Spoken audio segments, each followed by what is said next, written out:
There we go. All right, welcome back, everybody. This is Diane Conklin with the Clear. See, I can't even say it, with the Queer Profits Podcast. Welcome. I am so excited to share a little bit of time today with my friend and business associate, Jenn Grace, who has, I'm going to let her, as always, introduce herself and tell you what she does. But Jenn and I have known each other for a long time. Have had the pleasure of meeting several times, but met online, and we collaborate and do things together, as well as send business back and forth on a pretty regular basis. So I'm excited to get a little different perspective today with talking to Jenn. So Jenn, tell us a little bit about kind of who you are and what you do, and we'll go from there.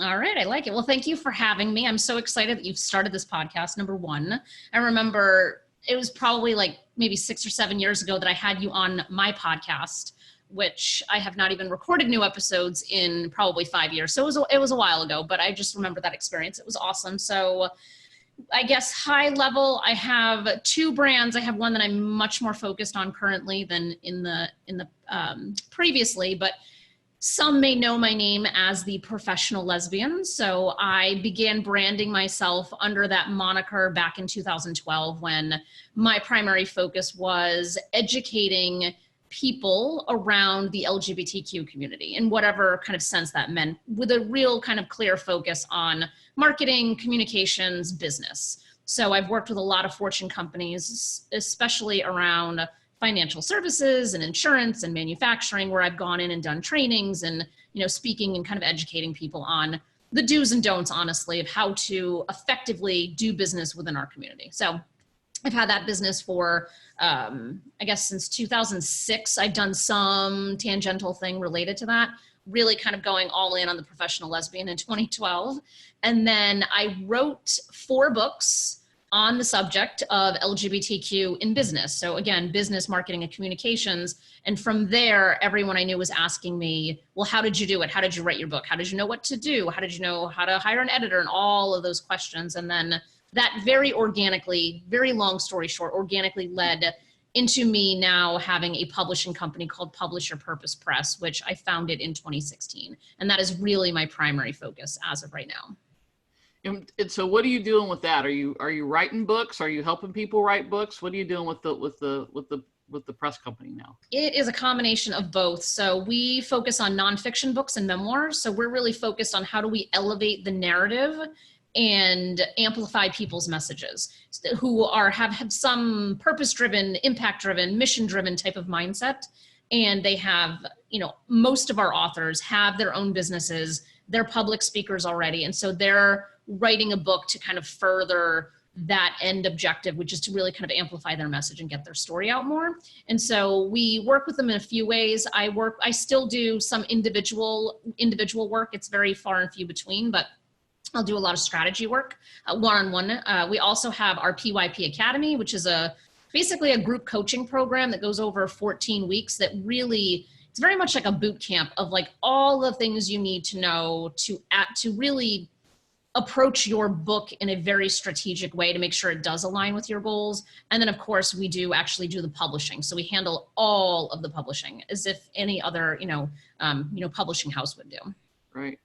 So you've been out really since I knew you. So talk about a little bit about sort of, and I find it, as we talked before we went on, you and I have talked about our stories and stuff separately, but you have a very different story than I do. But as far as, you've kind of always been out. So talk a little bit about kind of what it's been like as an out lesbian doing business with Fortune 500 companies and just even inside the LGBT community.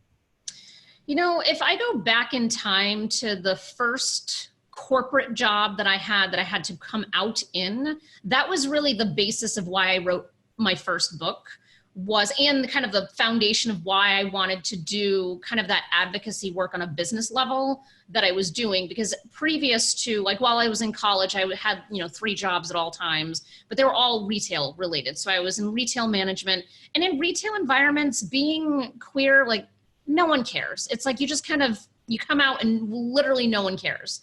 That was my experience, and that's what I knew. So I came out at 19. I worked in retail from 16 to 24. had zero problems whatsoever out of like dozens of different retailers. And then I go into this marketing role, having, you know, getting my my undergrad in communications, went right into a marketing role, and immediately was like, oh wow, this is how the world works. Like I actually have to be in the closet if I want to keep my job. And I made it, I don't know how, I want to say it was maybe a good year or two with the company, where it was very much like completely under the radar. I'm sure people already had suspected, and I do write about this in my book. And I had come out to a couple of, you know, people in product development or people in sales that were like somehow related to what I did in the company. And I just got a world of discrimination thrown at me, and I had no idea how to actually deal with it, because I had been living in such a retail bubble of like, oh, like you can just be gay and no one cares. And like my boss, for example, told a coworker that I had the captain of the softball team lesbian look about me. Like that level of like just kind of like stupid. And at the time, you know, I'm like in my 20s and not, you know, it was true. So there's that. So there's truth in everything, but still not my point. And so it just kind of happened and I lasted at that company for 5.5 years. I tried my damnedest to create an internal culture of inclusion, not having any idea what I was doing, but like I just knew that this wasn't how you're supposed to how to treat employees or, you know, externally treat your customers. So I tried, and it was just a lost cause. And then I ended up quitting that job and then really fully focusing on consulting, of learning and knowing firsthand experience of what it's like to be on the receiving end as an employee of a bad culture, and then also knowing that having a good culture can attract customers. And so I really kind of approached it from that dual angle. So my experience being out under an employer's thumb was not a good experience, but I've had nothing but positivity for the most part, working within corporations, especially Fortune companies, because they have a lot of, you know, most of them, if not all of them, are really actively trying to do right by the community. They just don't necessarily know the right skills in order to do so. So I've had, you know, out of all of this speaking that I've done, which is still continues to be a big part of my business, I've had like one jackass heckler, if you will. And that was at a company in New York, a very well-known Fortune company. And he was a complete jerk. And I'm like, you know what? I can take it. Like I speak to people who are not part of our community for a living. So please, like, I was like, just try me. And I managed to handle it well, but that was like the one, and that's not even that bad of an experience, because I'm like, please, like, test me. I would love to like test my skills. Like, right. You know, can I diffuse the situation or not? And everything was fine. So I feel like I've been fairly fortunate on this front in terms of being queer in business.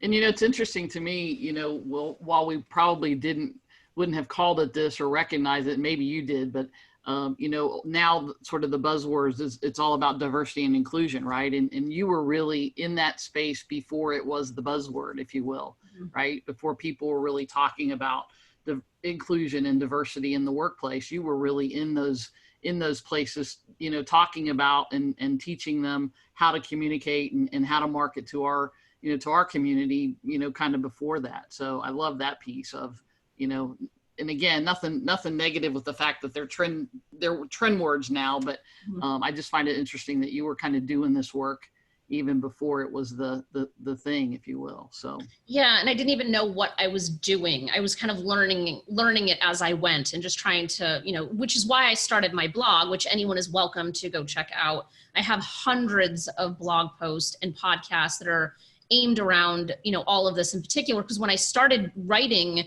and talking about this back in 2006, there were like a couple of marketing companies that were focused on LGBTQ. And they're, you know, to me, they're like the godfathers or the grandfathers of like the industry, where they were like, well, like Community Marketing Inc. or Pink Banana Media, like they have been around forever. Right. And they are the ones that put out and do amazing work in this community, have been for decades. And so when I started this, like it was them, me, and like maybe a random other person or two. And now like everybody is claiming to be, you know, a consultant on this topic. But I started my blog specifically with this purpose, because there was no content available, like absolutely none, on how to really effectively approach the community, which is then also what led into the book. So yeah. It all makes sense. It all ties together.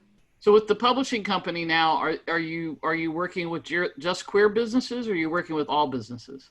We work with all businesses, but it's either 56% or 62% are LGBTQ at our current standing. So it's no surprise that we have a lot of LGBTQ authors because of all of the work that I've done in the community. So much of my network is part of the community. But even then, I have a really defined focus of wanting to amplify marginalized voices. So there are probably thousands of different publishers and different options that someone can go to when they want their book published.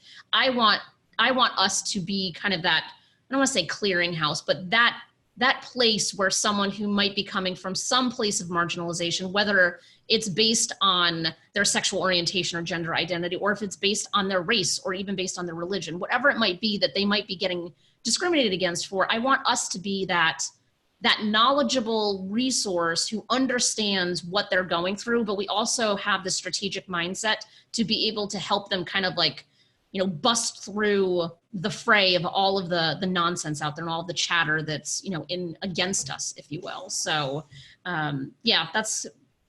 a lot of options out there at the end of the day, but I really want us to continue to be focused on just the marginalized stories that aren't told. Like if for those who are watching, because I know this is audio too, but behind me, it's everyone has a story. And I firmly believe that. And I think more times people like you and I, Diane, can have a conversation and it can inspire someone who may be in a different place than us. Like just our conversation can inspire them to share their story, which then helps somebody else, so it's this nice ripple effect across the board.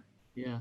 Yeah. And I love that everybody has a story, and your story's unfolding and your story's being told, and people are watching, whether you think they are or not, and whether you want them to or not. Right. Mm-hmm. And whether you talk about it or not, people sort of are watching and they see things. And I love that piece of it. But our stories, and when I say our human stories, right. But specifically, our queer stories and our queer business stories, I think are so important because it is becoming way more common, right, for LGBTQ people to have businesses and to own businesses and to be out and seen in that business environment, and even to have high level jobs inside of corporations. And yet there's still that piece of, that those doubting Thomases that say, well, geez, I'm not sure I can start my own business or write my own book because I am queer, or I am Black, or I am Asian, or whatever the thing is, right? And so I love that piece of, having a place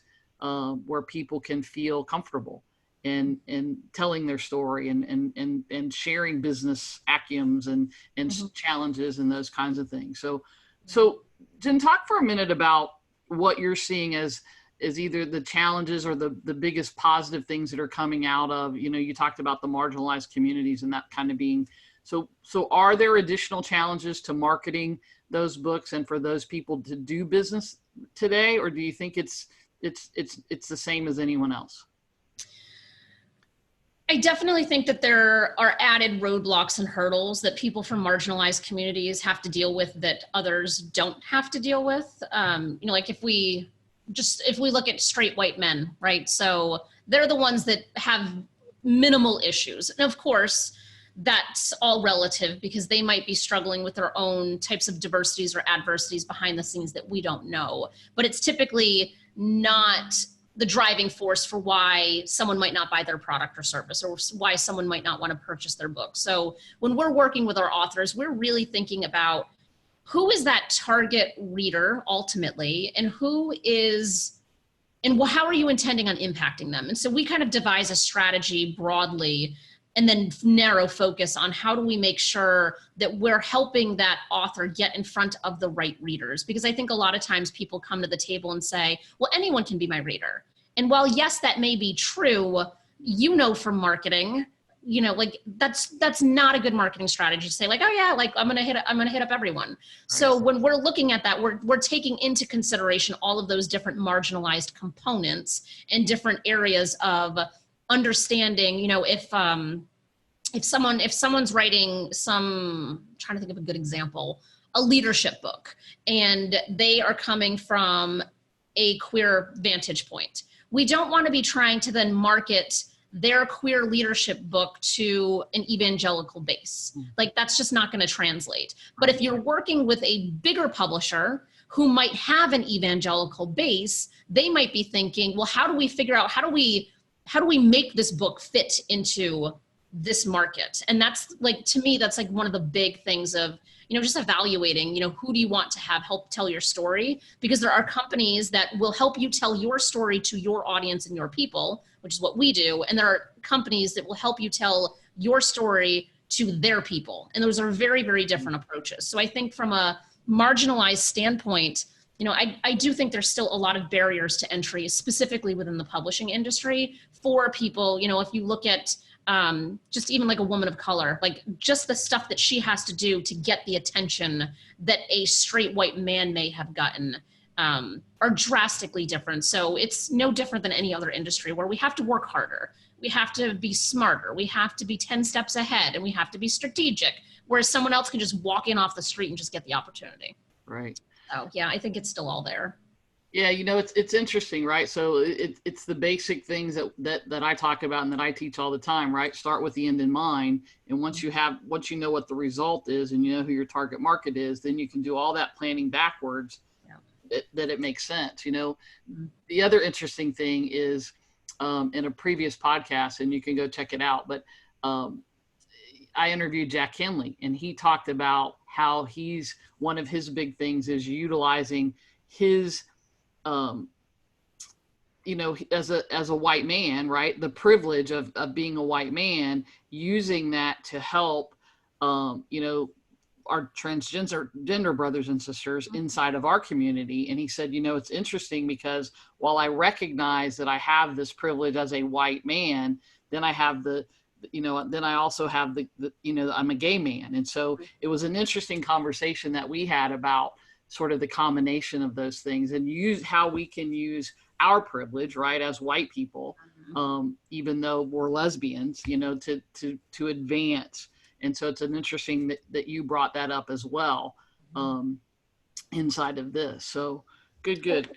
I think it's our responsibility, just to chime in one more time, is that I think for no matter where you are, it's like a hierarchy of privilege within the LGBTQ space, right? So starting with race, obviously I think that has the biggest component to all of the different problems that we're all facing. So as me as a white lesbian, it is my responsibility to advocate for Black and trans women, right, who are lesbians, who are part of our community. Like that is, it's not oh, it'd be nice if I did that. It's a responsibility, in my opinion, that all of us should be undertaking. And if we're not, we have to ask ourselves why. Because we are coming from different places of privilege. If we start with, gay white man at the top of the pyramid, and we have trans women of color at the bottom of the pyramid, like there's someone in our community we all can be advocating for at some point. So, and I love and adore Jack, and I'm not surprised that, that came out of your conversation. Yeah.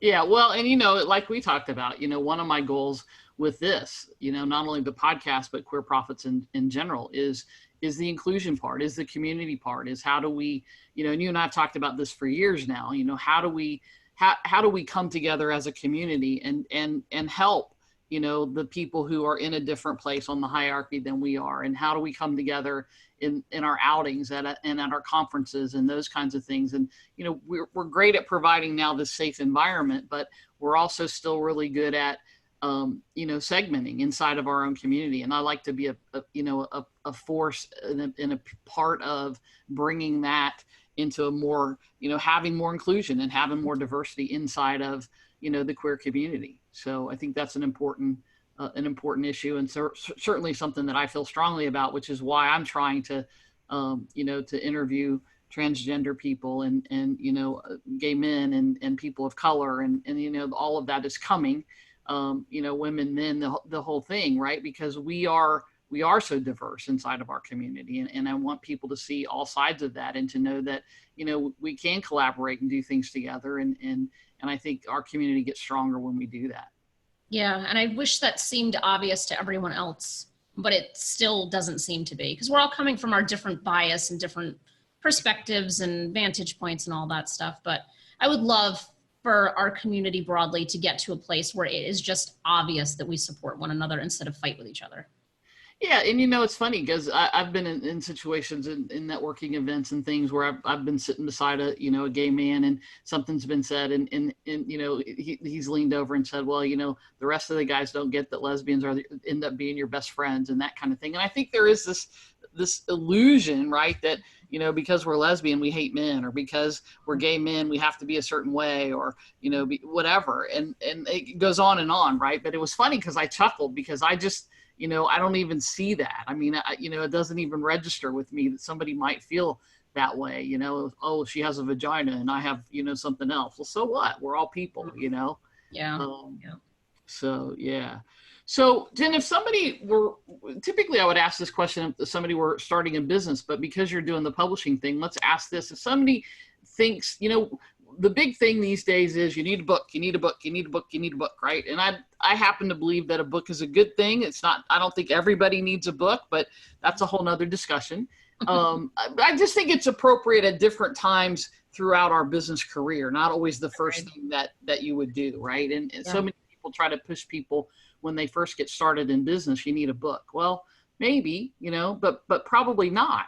A lot of variables to consider. Yeah, exactly. And that's one of the things I've always loved and respected about you is that you have, you're like me, right? You take into consideration the whole person, the whole business, as opposed to this is the thing that I do, and so let me push this on you, right? Yeah, not my style. Right. Me either, right? It's about doing the right thing for the business and the person, not necessarily the right thing for you. And that always comes back, that always comes back to you. So if somebody were thinking about writing a book as part of their business, or even if they don't have a business, what would be the first 2 or 3 things that they would need to know or do to move in that direction?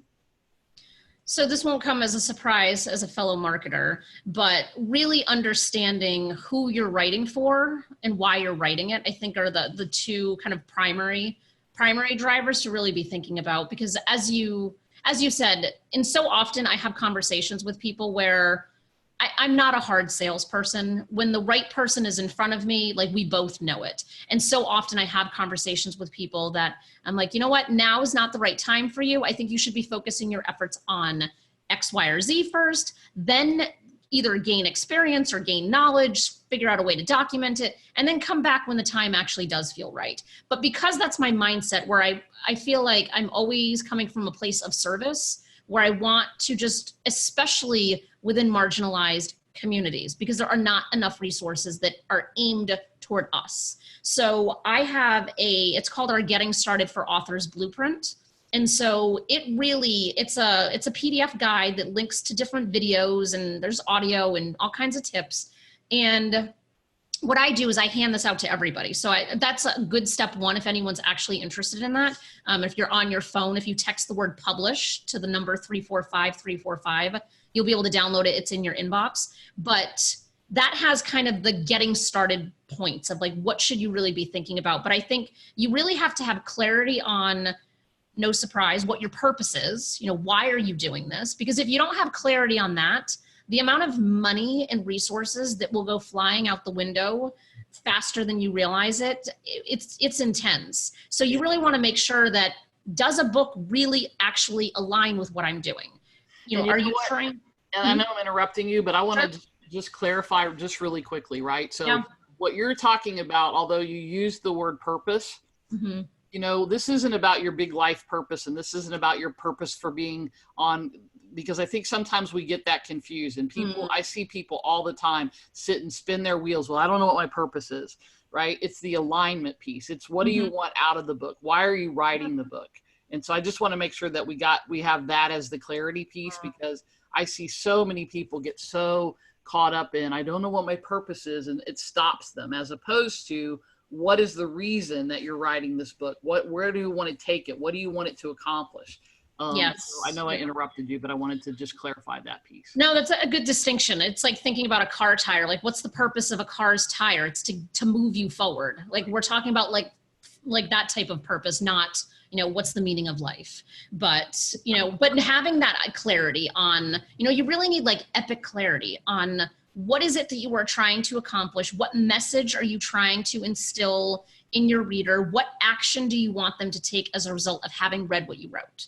And thinking through of those actions, do you want them to hire you hire your business, buy your widget, have you come speak to their organization. Could be, there's a lot of different purposes, or strategic alignments. But if that's not your intention, like if you're not trying to use it as a revenue driver, and you're not trying to build your thought leadership platform, then maybe a book isn't the right thing that you should be starting with. Unless you're doing it as just kind of like a love song where it's like, I just need to get this out to the world. I need to help people. But you really want to be strategically thinking about an ROI. And that's what I'm always talking about. So while on the surface, publisher purpose, we're all about alignment and purpose and mission and impact. But at the same time, we're about ROI. Like, I don't want someone to throw out tons of money in the creation of their book and then realize that there's actually no direct path to ROI as a result of putting their book out there. I can always seem to find one,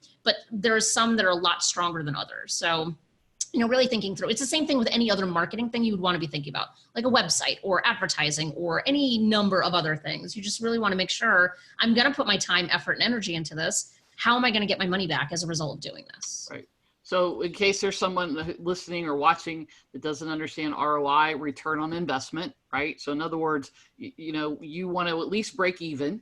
And I know people are like, break even, I want to make money. But if you could break even on the front end, that's not a great business strategy for everything. But if you've got a back end, right? In other words, if you have other things to sell people, whether it's another book or the speaking or a widget or a product or a program or service, a lot of times you can make enough money on the back end that if you break even on the book. But again, this is going to be a surprise, right? That means you have to know your numbers, right? Which means you have to measure, or you don't, but somebody in your business does. So that's great advice. So let's say somebody is listening and they already have a book and the book isn't really doing much. Do you have a couple of marketing tips for a couple things that they could do to sort of help them market their book better? I would make sure there's a strong call to action in the book itself. So that's where I see people miss the mark routinely, is that you put all of this time and energy and effort into the writing and making sure that it's well edited and, that you're actually putting out a good quality product, but then you don't give any path for a reader to connect with you. And I read a book recently and I was like, how on earth did this happen? Because it was like one of the big 5 publishers that put this out, where I was like, oh my God, I love this author. I love their message. There's no about the author in the book. There was no call to action. There's no website. And even for me, as someone who does this for a living, I'm like, I'm not going to go stalk this person to find them. Like, I wanted it delivered to me. And so if we're thinking about kind of your impact that you're making with your book, really having a clear understanding, like, is my book not selling, or is my book selling and people aren't letting me know that it's selling because I don't have that kind of piece and that way to kind of capture people.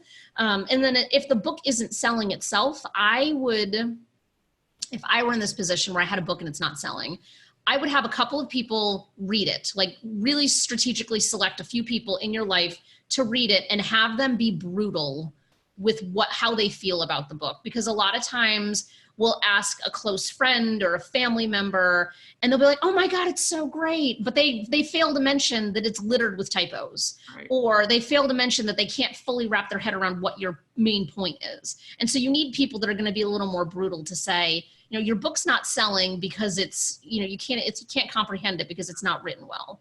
And even though you hired an editor doesn't mean that problem was solved. Right. And sometimes people self-publish a book and they don't hire editors, which is one of the biggest mistakes that I see made, and it makes me cringe when I see it happen. All right. Well, this has been great. So, Jenn, give us your number one business, either the best business advice you've ever received, or your biggest tip on business that you would like for people to remember. It's funny because I actually have it written down here when we were pre-chatting, and you just said it, of know your numbers. I think that is and I chose that tip in particular because of the theme of your podcast, but I feel like you cannot make any strategic decisions in your business unless you have the facts and the numbers. So even from I had a conversation actually with somebody yesterday, and we were talking about his cost of sales. And I'm like, well, what are your cost of sales? And he's like, well, it cost me, X amount for this piece. And I'm like, and he's like, and what? I'm like, all of the other things that go into producing the product. And it was like, he just had zero clue what I was actually talking about. So when we're talking about cost of sales, it's all of the pieces and parts that have to come together for you to be able to sell your product, your service, your widget. And if you don't know what your actual cost is, you might think like, oh, it cost me $50 to do X, but you're not factoring in your time, your overhead, other different, who knows what types of variables, because obviously it's, different on the business.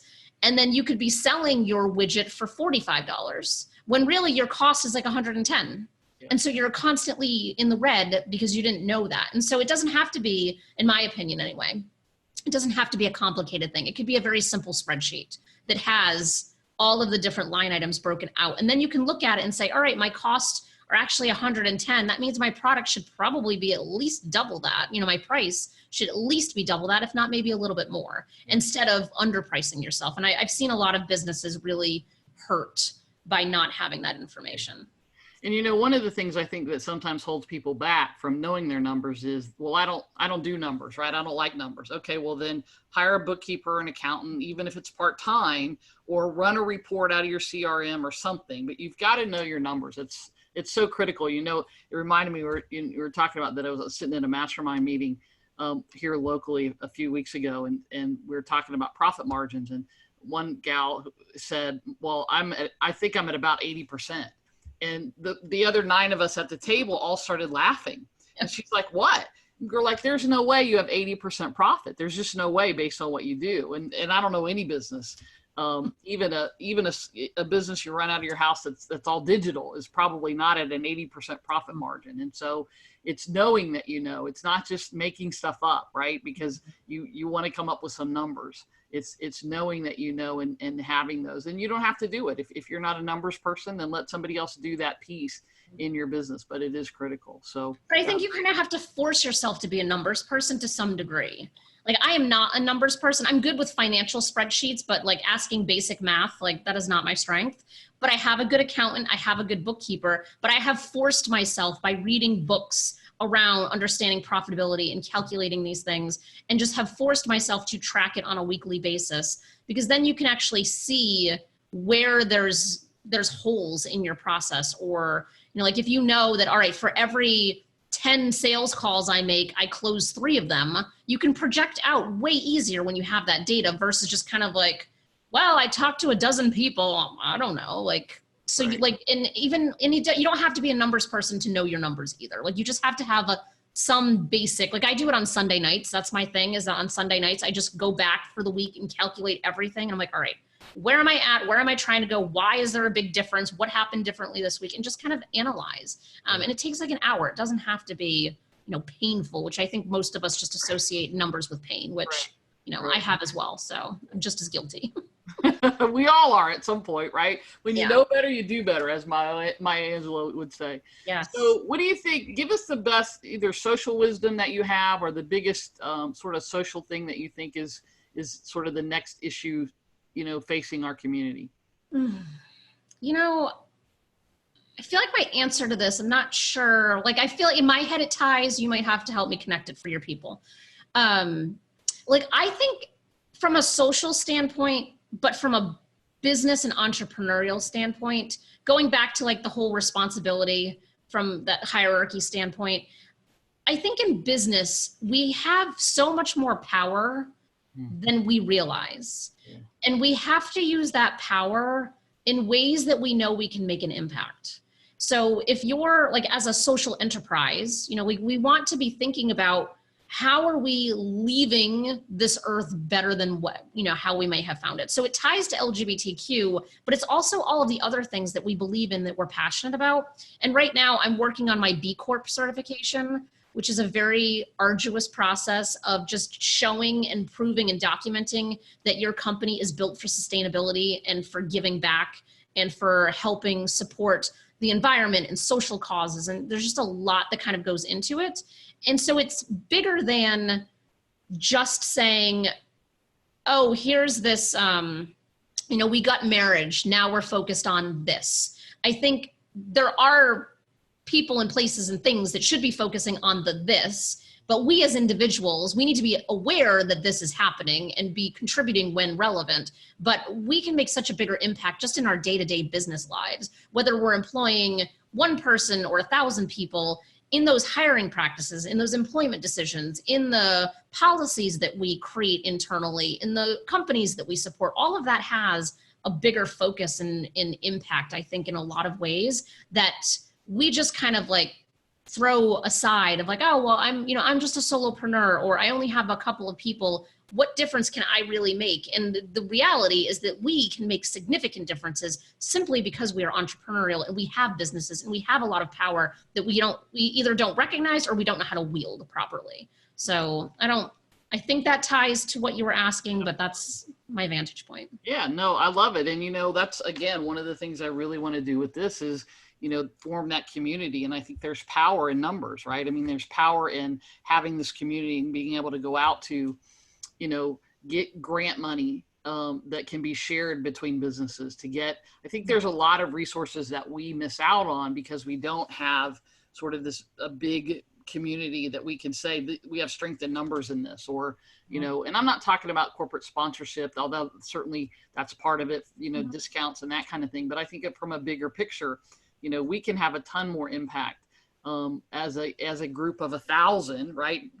LGBTQ business owners, when we approach something, as opposed to us going, one at a time, and saying, this is our mission and these are the things that we feel strongly about, whether it's, helping our youth come up and helping them, with grow a business or start a business because they don't want to be discriminated against and don't want to have to go through what you went through in a corporation. Because even in 2019, it's almost in 2020, that's still the reality for people. Yeah. And I just think that that's part of the community that I would like to build and see where this takes us, is to be able to have that strength in numbers, to be able to go out and now make a difference in the business world and the world at large, because we do have those numbers. So, and it's collaborating, right? It's relationships like ours that have been going on for, I don't know exactly when, but like you said in the beginning, like it's been a long time that we've known each other. Yeah. And it's the synergy to say, I can't do this, but you know what? Diane can, let me make that connection, and keeping it within our community whenever we can, which is why I think supplier diversity is such an important thing. Yes, corporations have mandates and, a lot of parameters around it, but we as small business owners should also have our own supplier diversity programs where we are intentionally giving business to other minority owned businesses, whether they're LGBTQ or otherwise. And I think that's also kind of that bigger community focus, and it kind of helps move the needle further along and faster. So that's a huge initiative of PYP internally, is really focusing on diverse suppliers. Yeah, that's a great point. That's a great point. I always, like I said in the beginning, I always love your perspective on things, which is one of the reasons, that one of the many reasons that I always love talking to you. So, well, Jenn, I want to wrap this up. So why don't we, this has been great. Again, as always, I appreciate your time and your energy and the spirit that you bring and the perspective that you bring. Give people kind of, other than, again, give them the text where they can pick up the PDF, as well as if you've got a website where people can go to, or what the best way is for them to get in touch with you. Yeah, so if you text the word publish to 345-345, that gets you our Getting Started for Authors Blueprint. It is a free, it is not a, oh, hey, you downloaded this and now I'm going to hit you with all this marketing. Like, it's truly like, here's just information that I want to help you. If you want to check out our website and all the authors that we publish who, we wouldn't have a business if it weren't for the incredible authors that we work with. It's publishyourpurposepress.com. It's very long.